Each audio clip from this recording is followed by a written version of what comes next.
तो आज प्रधानमंत्री नरेंद्र मोदी बागेश्वर धाम पहुंचे थे और बागेश्वर धाम पहुंच करके उन्होंने कैंसर हॉस्पिटल का उद्घाटन किया।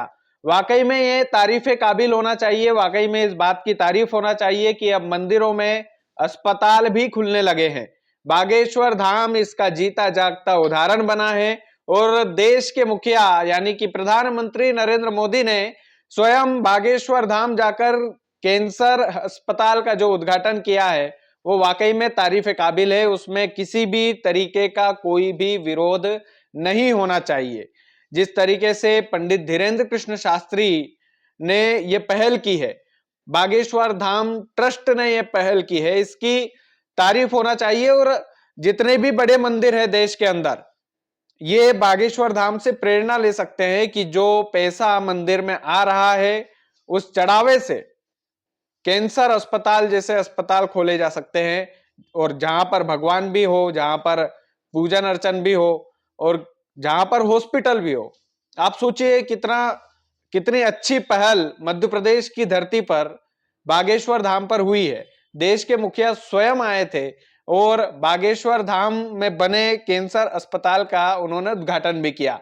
लेकिन कैंसर अस्पताल का उद्घाटन करने के लिए जब नरेंद्र मोदी आए तो पंडित धीरेन्द्र कृष्ण शास्त्री का जो रवैया था वो कुछ ऐसा था कि उन्होंने अपनी मां के प्रति प्रधानमंत्री नरेंद्र मोदी का भाव देखा। वो प्रधानमंत्री नरेंद्र मोदी जो है पंडित धीरेन्द्र कृष्ण शास्त्री की माता राम के लिए शॉल लेकर गए थे और उनसे बातचीत भी की थी। तो पंडित धीरेन्द्र कृष्ण शास्त्री ने प्रधानमंत्री नरेंद्र मोदी का यह रवैया देखकर, उनके मां के प्रति ये प्रेम देखकर ये निर्णय किया कि अस्पताल के एक वार्ड का नाम प्रधानमंत्री नरेंद्र मोदी की माता राम के नाम पर होगा। और जब धीरेन्द्र कृष्ण शास्त्री ने निर्णय लिया तो इस निर्णय तक भी ठीक था कि चलिए ठीक है, प्रधानमंत्री नरेंद्र मोदी ने उनकी माता राम के लिए इतना कुछ किया है, उनके लिए शॉल लेकर गए हैं, उनके पास बैठे, उनसे बातचीत की, तो पंडित धीरेन्द्र कृष्ण शास्त्री का धर्म बनता है कि चलिए प्रधानमंत्री की माता राम के नाम पर वो अस्पताल के एक वार्ड का नाम रख रहे हैं तो इसमें किसी को आपत्ति नहीं होना चाहिए। लेकिन उसके आगे जो कुछ भी पंडित धीरेन्द्र कृष्ण शास्त्री ने किया है, क्या आप किसी भी धर्म गुरु को ये करना चाहिए? आप धर्म की गद्दी पर बैठे हो, आप किसी राजनेता को खुलेआम सपोर्ट कैसे कर रहे हो? ये तो एक तरीके की राजनीतिक दलाली हो गई भाई।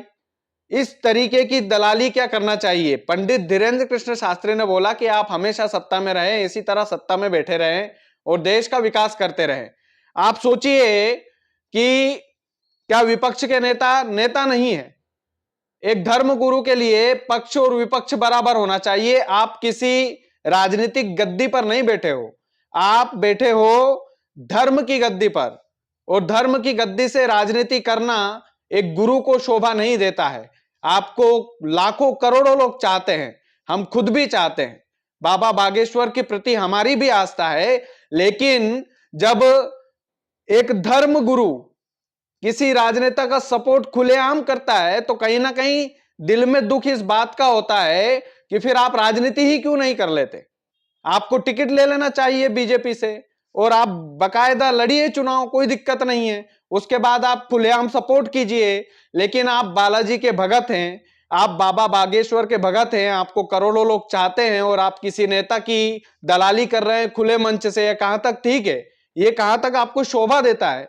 और कांग्रेस के जो तमाम नेता विपक्ष में बैठे हुए हैं, बकायदा इस कार्यक्रम को उन्होंने भी देखा होगा, लेकिन एक भी नेता की हिमाकत नहीं हुई कि वो पंडित धीरेन्द्र कृष्ण शास्त्री से यह सवाल पूछ पाए कि भाई साहब आप धर्म की गद्दी पर हैं कि आप भाजपा की गद्दी पर बैठे हैं? कि भाई साहब आप धर्म के लिए झंडा उठा करके लोगों के बीच में जाने का विचार है या फिर भाजपा का झंडा उठाने का विचार है? ये तो विपक्ष के नेताओं को पूछना चाहिए था। तमाम सारी बातें ठीक है, पंडित धीरेन्द्र कृष्ण शास्त्री के बागेश्वर धाम और हम सभी के बागेश्वर धाम में कैंसर अस्पताल बना है, उसकी खुशी, बहुत खुशी है। इसका कोई विरोध नहीं होना चाहिए, न पक्ष के द्वारा न विपक्ष के द्वारा। लेकिन एक धर्म गुरु जब राजनीति करने लग जाए, अपनी धर्म की गद्दी पर बैठकर प्रधानमंत्री नरेंद्र मोदी की खुलेआम एक तरीके से इस तरीके से तारीफ करना, वहां तक भी ठीक था। लेकिन आप ये कैसे बोल सकते हैं कि आप हमेशा सत्ता में रहें? आप हैं तो विकास होता है। ये सारी चीजें एक धर्म गुरु को शोभा नहीं देती है और इस बात का पुरजोर विरोध होना चाहिए और विपक्षियों के द्वारा होना चाहिए। लेकिन पंडित धीरेन्द्र कृष्ण शास्त्री के बागेश्वर धाम में पहुंचने तक भी ठीक था, अस्पताल का उद्घाटन भी ठीक था, लेकिन पंडित धीरेन्द्र कृष्ण शास्त्री ये धर्म की आड़ में जो राजनीति को सपोर्ट दे रहे हैं, ये कहीं ना कहीं एक धर्म गुरु को नहीं करना चाहिए। ये सत्य है मगर कड़वा है, बिल्कुल भी नहीं होना चाहिए इस तरीके की राजनीति। लेकिन पंडित धीरेन्द्र कृष्ण शास्त्री ने आज खुले मन से और खुले विचार से, खुली वाणी से प्रधानमंत्री नरेंद्र मोदी को सपोर्ट किया है, तो कहीं ना कहीं ये एक धर्म गुरु को शोभा नहीं देता है, नहीं देता और नहीं देता है। बिल्कुल इस बात में एकदम गांठ बांध दीजिए, क्योंकि आप किसी विशेष पार्टी के विशेष नेता नहीं हैं, आप धर्म का प्रचार करने वाले धर्माचार्य हैं, आप कथावाचक है, आपका काम वो है, आपको लोग फॉलो करते हैं, तो कहीं ना कहीं उनके माइंडसेट पर भी असर डालती होगी ये चीजें। तो आपको सोच समझकर बोलना चाहिए, सोच समझकर और विचार करके बोलना चाहिए। बाकी आप इस वीडियो को ज्यादा से ज्यादा शेयर कीजिएगा। चैनल यदि आपने सब्सक्राइब नहीं किया है तो प्लीज कर लीजिएगा। बहुत बहुत धन्यवाद।